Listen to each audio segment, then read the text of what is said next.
And Ethan, I do need to address the Before the Devil Knows You're Dead. Incredible chemistry between you and Philip Seymour Hoffman.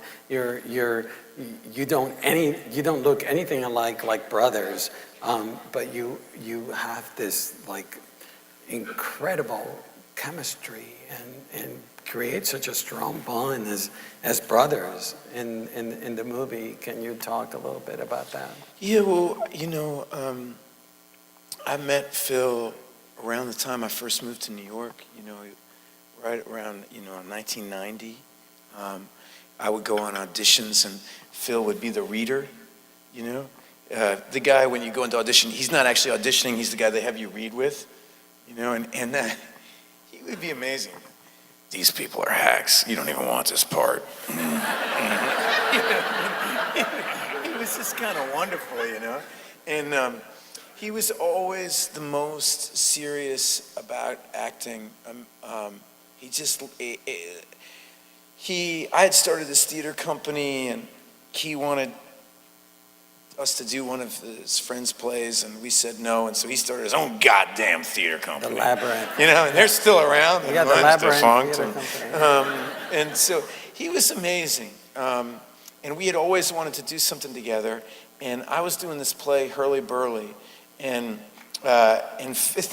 Phil came one night, and he sat there, and he had such a big aura around him. I remember being on stage, I could kind of sense him, or maybe it's just this laugh, and then a couple nights later, Sydney Lumet came, and then a couple days later, I got a call from Phil saying, "Hey, you want to meet Sydney? We got this thing," and I want to say this about Phil in front of people, just because I think it's so special.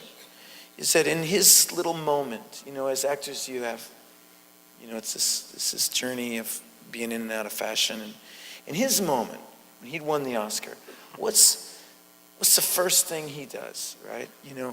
It's a great pull to cash out, to, make, do whatever people do. And what did he do? He remembered this script that Sidney Lumet, his hero, had sent him. Sidney Lumet was 83 at the time. Yeah. He's like, maybe I got the heat to get this movie made now. And he had brought Sydney to my play, and we all went out. Let's do the movie. We made the movie. It ends up being Sydney's last movie. And Sydney hit it out of the park. Sydney was unbelievable. He used to do this funny thing where shooting that movie nearly killed me. It was just so, those characters were so miserable. They were just so miserable. It was just awful. And every day I would come to set, and Sydney would go, "Watched Dailies last night. Phil is unfucking believable." I'd be like, "Oh yeah, good.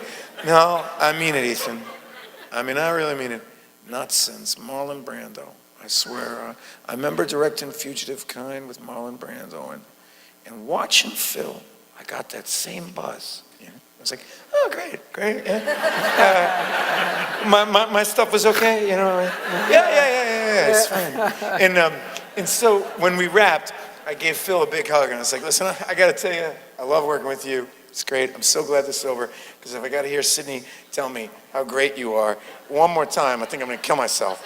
And Phil says, does he say you're like Marlon Brando? Does he say I'm like Marlon Brando? I'm like, yeah. He goes, he says that about you.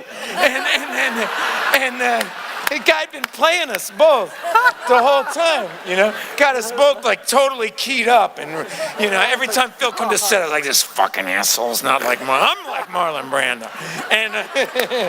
And this 83-year-old Machiavellian bastard,